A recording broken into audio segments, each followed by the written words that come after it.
as she's an upcoming comic book illustrator. Tasia, thank you so much for joining me. Thank you for having me. It's an honor. Yeah, it's an honor to have you. I mean, okay, let's begin with your outfit, your velvet dress. Yeah. What inspired it? Oh my god, just like fashion, medieval fashion. I just love kind of like vintage clothes. So like even when I draw stuff, I like take a lot of inspiration from like fashion. Like my mom's a fashion designer, so it's kind of gets into it. Okay, so some kind of gaming character. No, it's just me on an everyday basis. Okay, Yeah. so Tasia, you're kind of famous for being a comic book illustrator. So what kind of work have you done? What's your rise to fame? I'll put you on the map. Okay, so initially I was just starting on Instagram, so just posting work and then that gained traction. And then I gained enough confidence to come to 2018 Comic-Con, and there I met an editor for DC. And then like we went into books and I was able to like get to come in. Okay, sorry, are we getting the sound? Because it seems like there might be. Is it okay? Is the sound okay? Did they hear what she said? Okay, guys, I'm just making sure, guys, because yeah, guys, this place is really loud. There's like stands everywhere, so please forgive us if it's not audible. Oh yeah, maybe the camera lady, just bring the camera a bit closer. Shout out to Rode for supplying the microphones. So if you can hear us, that means Rode makes really good microphones. So yeah, in case they didn't hear us, you were just telling them your rise to fame. How did you get noticed? Yeah, so then I met an editor like in 2018 Comic-Con, and then we made in contact, and then he just like gave me work, which I wasn't expecting. Like he came over to my stand and I didn't know who he was. He just like had an American accent. And then only like on the last day, he already wore like, I don't know, a few prints, and he's like, oh, I'm an editor for DC. And I was like, really? Like I feel like selling prints to like someone from like from a company I love. And then we got in contact after a while, and I was able to like do work for Comic-Con. I mean for DC Comics, and ever since then like I've been growing my business and like reaching out to more companies and building. So an American stepped up to you and gave you opportunities. Are you American? No, I'm South African. So where are you from? Represent your area code, you know, stop your gang signs.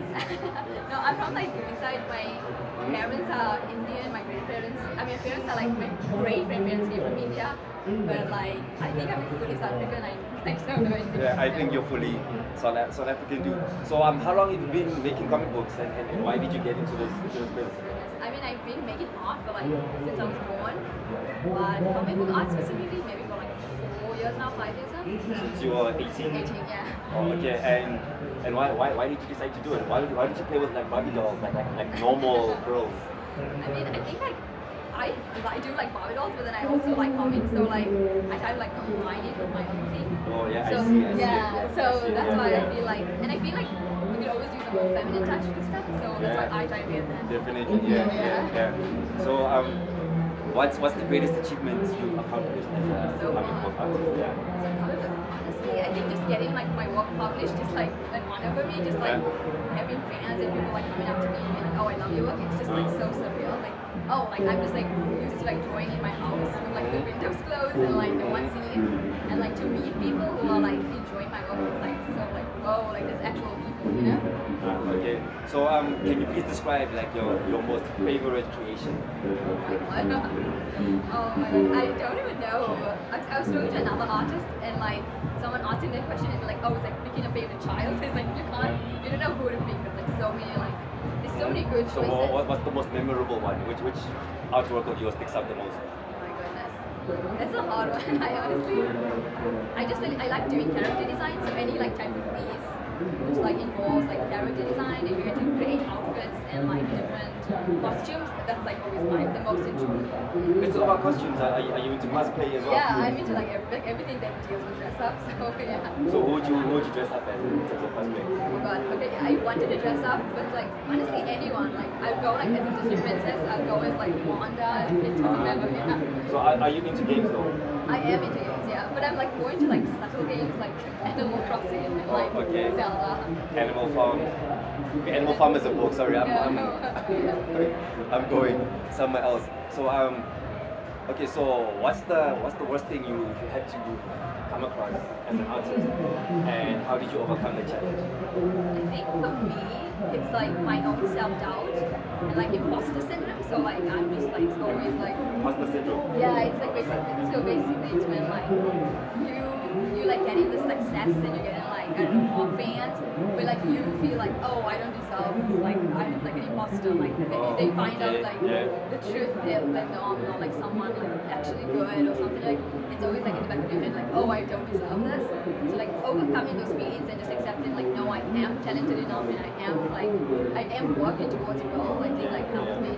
So you do have doubts sometimes. Yeah, a lot of self-doubt. Yeah. Okay, but look where you are now. I mean, you've overcome, right? Yeah, I think so. Yeah. So I mean, compared to the rest of the world, and how does South Africa compare to like the comic book and animation industry? I think what I love about South Africa's comics and like animation is that like it's African and you don't get to see that anywhere else in the world. Like African inspired designs in like characters and like African inspired attire in like costumes, and I just like it's like so rare to see that, especially in like American or even like Asian markets, because like it's like not their like interest. But like I feel like Africa can bring this like new element, which is different, and I feel like it's such a big group now, and I feel like it's so exciting. Okay. So like since the advent of like smartphones and the internet and all the new technology, you know, how has that influenced, you know, the comic book illustration and animation industry? I think like if it wasn't for like social media, I wouldn't be an artist today. Like social media like helped me kind of like gain that confidence and like allowed my art to be shown around the world, and that like made me like continue doing it. So like I don't think I would be an artist today if it wasn't for like technology. You wouldn't have got it noticed. Yeah, I wouldn't have gotten noticed. I wouldn't have found that like self like growth within myself, because like, no one would have like seen me. Okay, so let's talk about a little bit of politics, right? Okay. Wokeness in Hollywood. Right? You know what the term Yeah, wokeness yeah. is? You know, in Hollywood, gaming, pop culture in general, you know, some people feel social justice warriors have taken it too far. In You what know, sense? like there's an original story, let's say Terminator Yeah. or Predator or Hulk, and then because like you're trying to be inclusive and diverse and equal, whatever, you're gonna force that agenda or to the original story and then change the story to like meet. Yeah, I understand. Okay, so it's like the original story. This was the original Predator, and then Arnold Schwarzenegger barely made it out alive to kill that first Predator. But then you get the new Predator, Prey, right? And then that girl, the pretty girl, the Native American girl, she walked out with like her makeup to the Oh chest. god, no, yeah, that's good. And so there's some people that say like, okay, you just made the Predator monster like friendly. You just made it soft. So do you think maybe the left is I going think too far? like story writing should always be like the goal of the story, like no matter what. So like if your character is kind of like developed and like nuanced, and if you are gonna like do a rewrite it and it's like make the character sort of like have a new personality as well, then I think like it's fine. Because I see like a lot of like reviews which are done well. Remakes. Yeah, remakes, yeah. But then like some of them are just like done just for the sake of like diversity, and then it's like it's not well written, it's not well developed, and it just seems like something they put it out on display, which is like not well thought out there. So like I think if it's well written, it's like I don't mind it. So what do you think about She-Hulk? But I haven't watched it, but I still like will talk about it. I honestly like I have no opinion. Like, I haven't like got time to watch it, but I feel like once I do, maybe I have an opinion. Yeah, because once you see She-Hulk and the Hulk interact, you won't be afraid of the Hulk. Oh my god, actually, why? Because like She-Hulk is almost like Hulk's girlfriend from the trailers I've seen. Oh no, like she's not her own character. Yeah, she's her own character, but She-Hulk is rubbing the floor with Hulk. No. So it's not more like Hulk smash. Yeah. It's more like Hulk opened the door. Okay, yeah, no. So that's what I'm saying. Like, is that going too far? Because I was born in the 80s, right? I grew up in the 90s. So I watched Hulk and X-Men and all these remakes, VHS. Yeah. When like movies and shows do that, they erase kind of like the old fans to make new fans, and I feel like you always should like stay with the old fans. You should always like, yeah, you should always like sort of like embrace your old fans while like slightly push towards new fans, but like don't like give up your old fans just to make new fans. Or you could just make a completely new movie from scratch. Oh yeah, or like a new character completely. I feel like that's Instead of like mutilating the old one. Okay, so where do you see like the future of pop culture in general once you factor in things like technology and cancel culture and political correctness, all of that? How do you navigate around the landmines? I think there's gonna be like a boom of like different, like people sort of like different from different cultures making movies, those cultures they used to, so like it's like less offensive because they found their culture, they found their culture. So like if you kind of like, since I come from like an Indian background, if I make an Indian movie or like Indian-inspired characters, I don't think it would get backlash, and I feel like people would see that as authentic representation as opposed to like someone who's not of that background. So I see a kind of a boom of like different stories being told from different languages. So if somebody didn't do the story, if they weren't Indian and they did that story, would that be cultural? No, I don't think, not at all, not at all. I just think that like maybe the story wouldn't be as authentic as it could have been. Like if they don't get like at least someone in the community from there to help them. Okay. So and then what about you? What next projects you got? Right now I'm writing a graphic novel. So yeah, so like that's kind of like a work in progress. I can't really say anything about it, but yeah. Great, you got a graphic novel out. Yeah, no, like writing. You're working on it. Yeah. Yeah, I mean, I was telling her about my audio drama, like Khatrapolis, previously, and even Rusty, the graffiti artist, was telling me like you might be a bit too early with audio dramas in South Africa. But what do you think about the audio drama genre? Have you listened to any audio dramas? No, I haven't. But I sort of like I kind of like your like click sound, like the bass sounds, kind of like just like click bits. Yeah, like just kind of like. Yeah, audio drama. Yeah. Okay, it's like a movie Like without sound. video. Yeah. Like radio drama. Back in the days, my grandfather used to listen to radio. Like everything was on radio. So audio drama is something like that.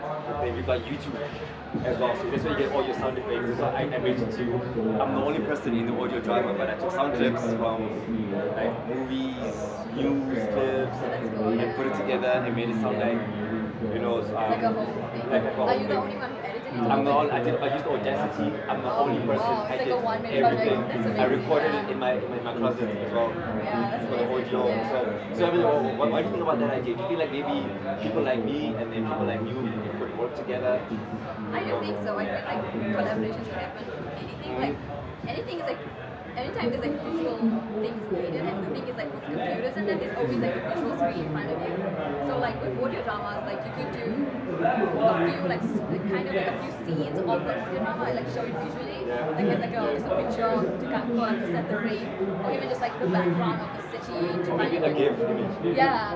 Can you do GIFs? Yeah, like there's animation, so like you can do that, like move it to Okay. And then we were talking about diffusion AI, right? So diffusion AI, in case you guys don't know, this is new technology which is a threat to graphic designers. You just input keywords, whatever you want to draw, just input the keywords, and then the AI will spit out like 10 different like drafts. yeah. And then you choose any of those one of those 10, and then you click some more on it, and then it advances it, and then up until it gets like you get like a super duper high resolution image. So people are saying like it's gonna take graphic designers out of business. Illustrators like you're gonna go out of business because of like AI is gonna get so smart. So do you feel threatened by technology like that? I feel like a lot of artists are, but like me personally, I'm not, because like in order to kind of like they just said like to pick those 10 designs from like those 10 designs, you need to have like a visual eye, and that still needs like an artist training and an artist to kind of see that visual eye. So like even if I were to use AI, I would kind of like generate ideas and then pick my favorite one and then kind of use that as inspiration for my work. Yeah. Because that's what they say. They say you can design a rough copy here and then take it to Fiverr or Fiverr. Exactly, What do you think about Fiverr as well? Are you on Fiverr? I'm not on Fiverr because like they kind of like underpay artists a lot of the times, or like artists like undersell themselves just to make a quick buck. So like as someone who kind of like takes themselves more seriously, I don't know the sense. Okay, so about how's business for you though? Are you getting gigs? Are you getting clients? Yeah, I get like mostly international clients, and yeah, then like that's mostly what the work I do is just for like American companies, Asian companies. Yeah, you were telling me about Deceased, right? Yeah. Deceased is like a zombie story from Marvel. First For time DC. for DC. Yeah. DC, no, not DC, yeah. So DC is right. It's a zombie story, right? Yeah. I didn't know DC had a zombie story. It's the first time I hear about Deceased today for you. So please explain what Deceased is all about. It's kind of like it kind of follows like the big superheroes, and the world's kind of been taken over by like a zombie plague, and yeah, Typical just, stuff. yeah. So it's Zombie kind of apocalypse. like an alternate universe, and you can see like your favorite superheroes dealing with this like zombie. Oh, so Yeah. like the DC Superman is a zombie? Yeah, like Superman or like A zombie Superman? Yeah. What does he eat? No idea, but like it's kind of like there's only like a few specific heroes who haven't gotten the virus, so they have to like save. Is Batman a zombie? Yeah, I think like No different way. characters are like. Who isn't a zombie then? I don't know. Wonder Woman? I think like I've seen a lot of them were like zombies at one point. Uh-huh. So like it could be anyone. So it sounds like very creepy and dark. Yeah, it is. It is kind of like more like the dark side for DC, I think. But like DC is known for more like the dark stuff. Back in the days, but now it's just become more, I'm going to say, inclusive. No. Yes. But I feel like you need to be looking. I do feel like the inclusive kind of like the woke things have been pushed in forward. Yeah, and then yeah. like the actual cool things, no one like pays attention to them because they're always like getting angry at those like the woke things. But like there is stuff behind the scenes people like don't pay attention to. So Deceased Yeah, I think is so. one of them. And you did the cover. I did the cover. So who was on the cover? For me, it was like the Teen Titans as like zombies, and then I need another one with like I think like 10 different characters on it. So where can people see this? I think you can just go to like a comic book store and see it. So if you put in Tassia MS Deceased, yeah. and Deceased, yeah. you'll see the cover. Covers, yeah. Which issue was it? I have no idea. Oh, okay. No memory. Yeah. Just like Okay, so I think we should wrap up the interview. I think we Yeah. covered about everything. Is there anything you want to add? Any words of encouragement to young kids who want I to think join? like okay, yeah, like if you are drawing and like I don't know, people are telling you like, oh, there's no money in being an artist. I hope that goes well, but I'm just saying like there is like a market, especially now with like the boom of like Africa, like there's a market for people looking for like African voices, African artists worldwide, and like there is a market out there. You just have to push yourself, you just have to like promote yourself and like work on your art, and you'll be set. Okay, sure guys, that was Tassia MS. She's the first comic book illustrator I'm ever interviewing for Tanya Gaming. So it's also a first interview as well, so it's first time for everything, eh? And just a special shout out to Nikon, to Rode, as well as to Yolo Live for providing this podcast streaming booth. What do you think about it? I think it's nice, yeah. It's really cool. It's a kind of like nice and snug side. Yeah, you should listen to, hopefully the sound quality came out right. It came out right. So Tassia, thanks again. Thank you for having me. Thanks. Peace.